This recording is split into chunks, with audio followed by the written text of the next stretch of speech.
और मिट्टी से रिश्ता। रचयिता ने रचना शुरू कर दी। मुझे आज भी वो दिन याद है जब बापूजी ने सुल्तानपुर छोड़ने का निर्णय किया था।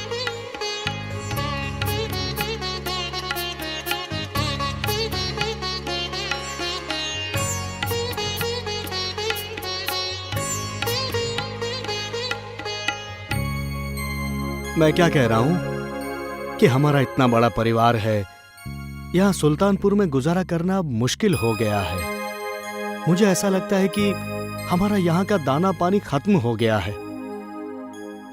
मैं कितने दिनों से सोच रहा हूं कि हम सारे लोग मोरबी चले जाएं। वहां मोरबी जाकर नया काम धंधा शुरू करेंगे हम। मोरबी में? हाँ, मोरबी में।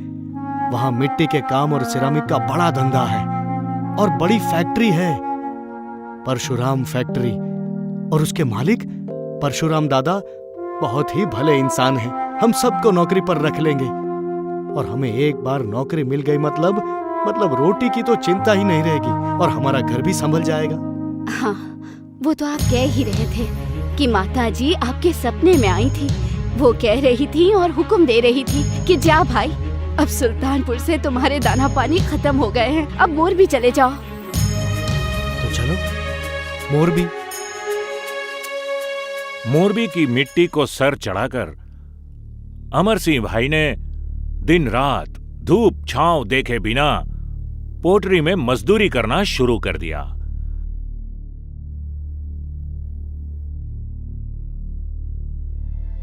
अमर सिंह भाई और हेमी बहन मजदूरी करके 6 भाइयों के परिवार को संभालते थे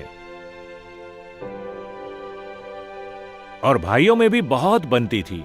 मोती दादा के संस्कार बच्चों में भी आए थे और एकता में ताकत इस मंत्र से जीवन पूरा स्वर्ग समान बन गया था। परशुराम दादा की कृपा से फैक्ट्री में प्लास्टर टर्निंग मोल्डर बने।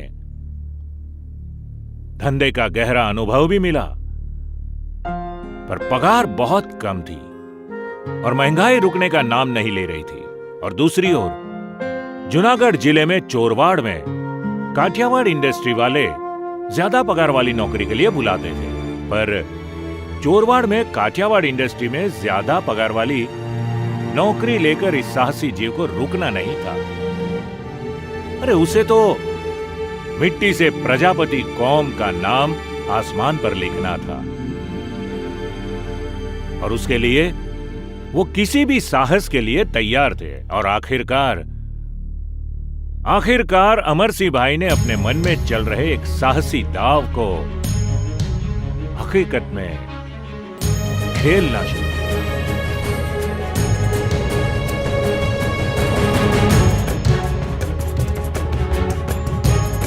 पसा, हाँ? इस पूरे काठियावाड़ में मैंगलोरी नरिये मैंगलोर से आते हैं। हाँ। यहाँ ऐसे नरिये नहीं बनते।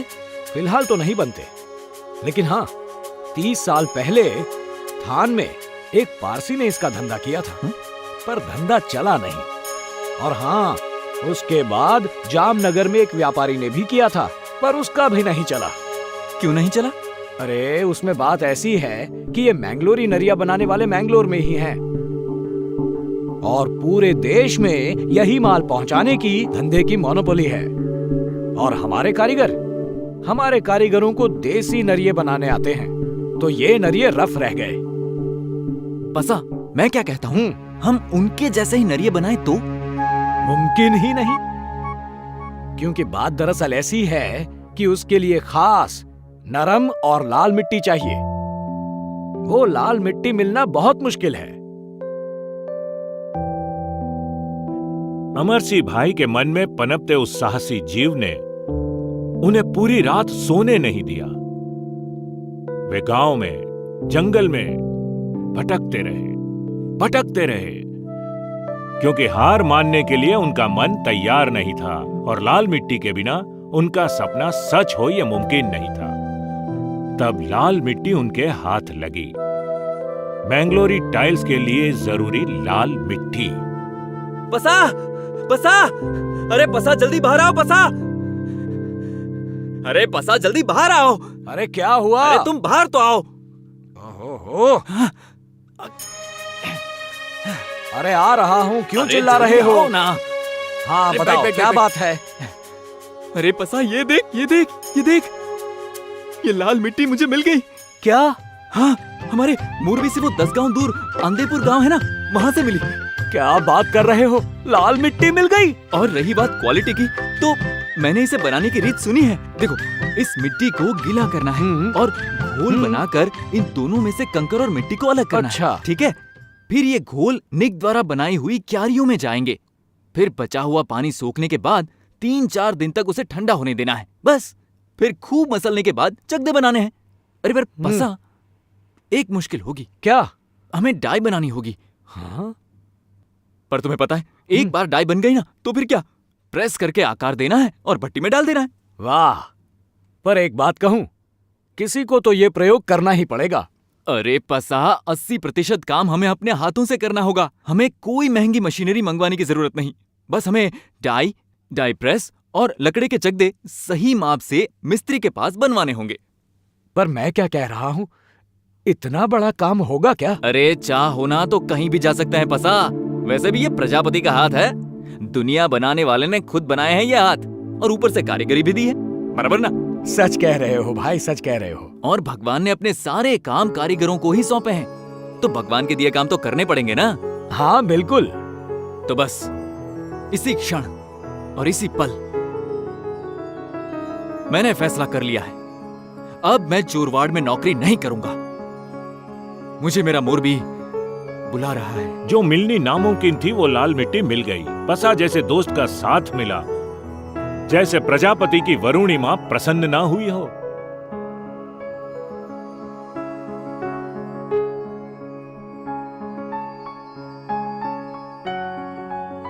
अब कहां ये प्रजापति का बेटा रुकने वाला था।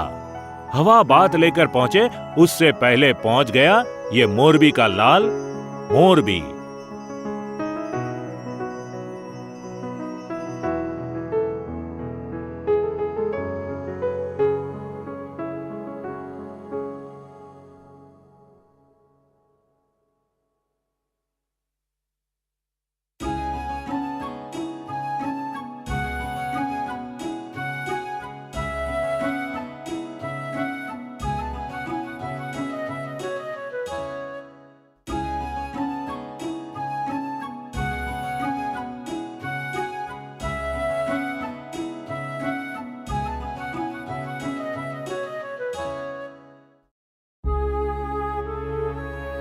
भाई, सबसे पहले तो आप हमें ये बताइए कि चोरवाड़ की बड़े पगार वाली नौकरी छोड़कर आप यहाँ मोरबी किस कारण से आए हैं? कोई परेशानी है? चिंता मत करना, हम सब साथ ही हैं। हाँ अरे भाई, ये तो मुझे यकीन है कि आप सब मेरे साथ ही हैं, मेरे साथ ही खड़े हैं। इसीलिए तो बिना बताए आ गया मोरबी। लेकिन भाई, चोरवाड़ की बड़े पगार की नौकरी छोड़कर आप ये छोटे पगार की नौकरी करेंगे? अरे भाई, पगार बड़ा हो या छोटा, अब मुझे नौकरी करनी ही नहीं है। मुझे तो अब मोरबी में बड़े पैमाने पर एक मैंगलोरी नरिये का कारखाना खोलना है। देखिए हरि भाई, मैं जानता हूं कि मैंगलोर की इसमें मोनोपोली है। उनके जैसी क्वालिटी, उनकी फिनिशिंग ऐसा कोई नहीं दे सकता। जरा सोचिए, अगर हम भी ऐसी ही क्वालिटी और ऐसी ही फिनिशिंग देंगे ना, तो हमारे माल की भी मांग होगी। पूरे देश में इस माल की मांग है। सरकार के पास भी बहुत काम है, और ये मैंगलोर हर जगह पहुंच नहीं पा रहा है। इसीलिए मुझे विचार आया कि लोहा गर्म है, मार दो हथौड़ा। ठीक किया ना मैंने? हाँ। और हरि भाई, सबसे बड़ी बात तो यह है कि पूरे मोरबी में हम सबसे पहले होंगे इस मैंगलोरी नरिये की फैक्ट्री शुरू करने वाले। और आज सबसे अच्छी बात तो यह हुई कि मैं परशुराम दादा से भी मिला। उन्होंने भी कहा है जितनी होगी उतनी मदद करेंगे। तो बस अब जरूरत है तो आप सबके साथ की और सहकार की। मेरा साथ देंगे ना? हाँ, हम आपका साथ देंगे। हुक्म कीजिए। देखिए हरि भाई, अभी आप सबको नौकरी छोड़ने की जरूरत नहीं है, क्योंकि आप लोग नौकरी करेंगे तभी तो आपका गुजारा होगा। बस यथाशक्ति इस धंधे में पैसे लगाएं। मुझे जरूरत होगी तो मैं आपसे मांग लूंगा। बाकी मैं और हेमी तो हैं ही। तो सबसे पहले क्या प्लान है? सबसे पहले फैक्ट्री के काम की जमीन ढूंढनी होगी और सबसे पहले हमें नरिया, अजवासिया और मोभारिया का माल तैयार करना होगा। पर भाई, इस विलायती नरिया की डाई, प्रेसिंग मशीन जैसी मशीनें कहाँ से लाएंगे हम? अरे हरी भाई, आपको इन सब की चिंता करने की जरूरत नहीं है। मैंने सब सोच लिया है। डाई प्रेस, कंकर और मिट्टी छानने के लिए बड़ी चलनी, लोहे और लकड़े के लिए जो सांचे इस्तेमाल होते हैं ना, वो सब हमें धीरू गज्जर बना कर देगा। हाँ, मुझे शुरू में उसके साथ बैठना होगा, पर अभी तो हम देशी भट्टी से ही काम चलाएंगे, ताकि यंत्रों का उपयोग कम हो और ज्यादा से ज्यादा हाथ कारीगरी काम आ सके। और नाम क्या रखेंगे? हम नाम रखेंगे प्रजापत टाइल्स। प्रजापति मतलब कुम्हार, मतलब रचयिता। और अमरसिंह भाई के परिवार ने हाथ से हाथ मिलाकर ये बात साबित कर दिखाई। ऐसा नहीं था कि अमरसिंह भाई ने हाथ लिया हुआ ये भगीरथ साहस पार करना आसान था, पर दृढ़ निश्चय से अमरसिंह भाई ने एक बात तो साबित कर दिखाई कि जो मेहनती व्यक्ति है उसके लिए कुछ भी नामुमकिन नहीं है। और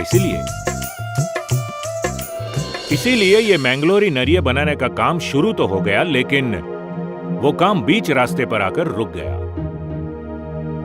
क्योंकि अमरसिंह भाई को एक बात समझ में आ गई कि देशी और विलायती नरिये की बनावट में बहुत ज्यादा अंतर है।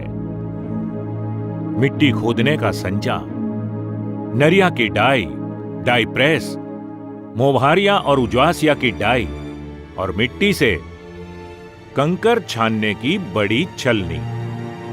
अरे ये सब तो वो मैंगलोर वाले विदेश से, मतलब इंग्लैंड और जर्मनी से मंगाते थे। तो अब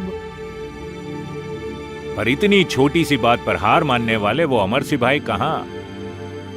इसलिए उन्होंने फौरन अपनी ये बात अपने एक बहुत ही करीबी दोस्त धीरूभाई गज्जर से कही। उन्होंने धीरूभाई से कहा कि अगर मैं आपको ये मशीनों की फोटो दिखाऊं तो क्या हम ये सारी मशीनें यहां बना सकते हैं? और धीरूभाई सच्चे मित्र थे। उन्होंने फौरन कहा कि हां, चलो शुरुआत करते हैं मोरबी में ही नरिया के एक नए युग की। आने वाली पीढ़ी भी याद करेगी कि मोरबी में विदेशी नरिये की क्रांति की शुरुआत की थी अमरसिंह भाई प्रजापति ने, और उनके साथ था उनका परम मित्र मिस्त्री धीरू गज्जर।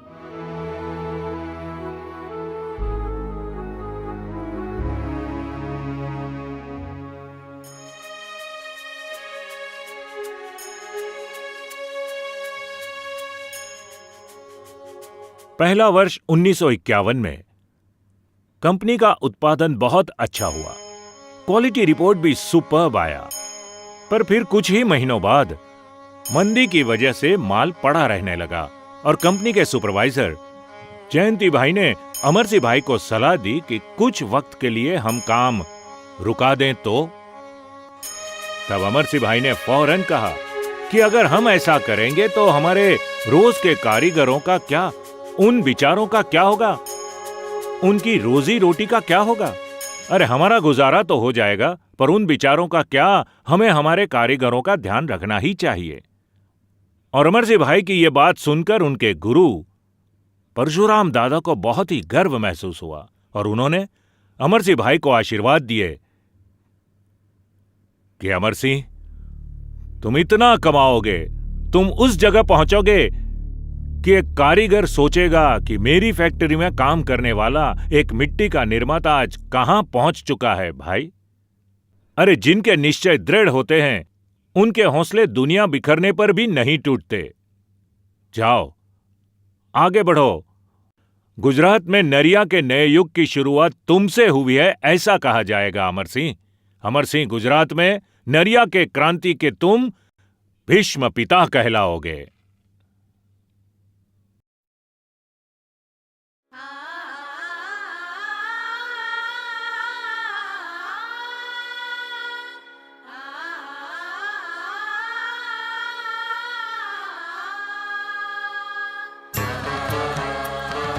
उस मिट्टी के मानव ने अथाक परिश्रम से उसी मिट्टी से सफलता की सीढ़ी बनाई, आसमान को तो छू लिया, और वो भी सत्य, प्रामाणिकता, परिश्रम और मानवता के रास्ते पर चल पड़े। पर किस्मत में क्या लिखा है कौन जान सका है। हर पल मां बनकर मोरबी की प्रजा को अमृत पिलाने वाली वो मच्छू नदी उस दिन दुश्मन बन गई।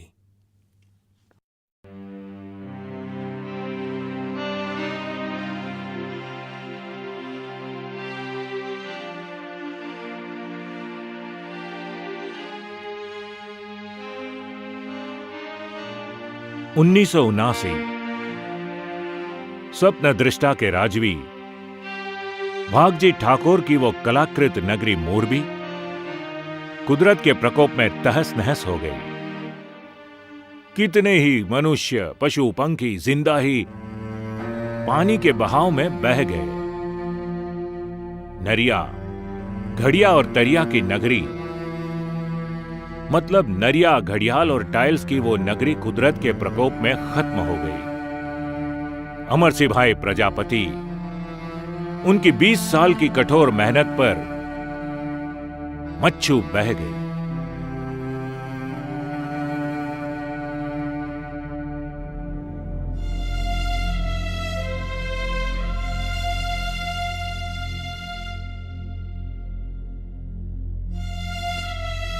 बस इतने में ही हार गए बेटा? अरे माँ ही अपने बच्चों को खा जाती है। अरे मुझे खा लेती तो कोई बात नहीं थी, पर ये छोटे छोटे बच्चे, निर्दोष गूंगे जानवर, और मैं कुछ नहीं कर पाया गुरुजी। मैं किसी को बचा भी नहीं पाया और मेरी आंखों के सामने सब राख राख राख बन गया।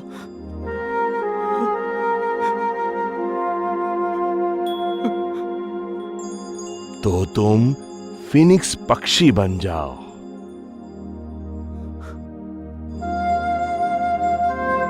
फिनिक्स पक्षी? हाँ बेटा, तुमने फिनिक्स पक्षी की बात नहीं सुनी? नहीं।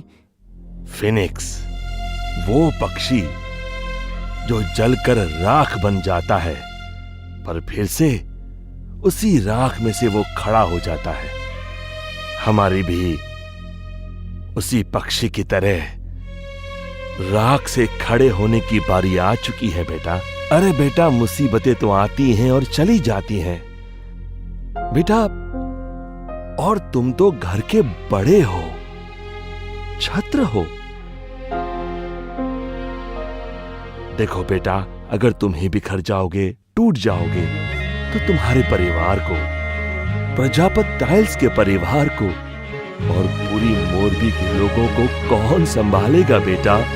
कौन ध्यान रखेगा? इसलिए हताशा और निराशा को छोड़कर उठो मेरे लाल, उठ मेरे बेटे, उठ जा।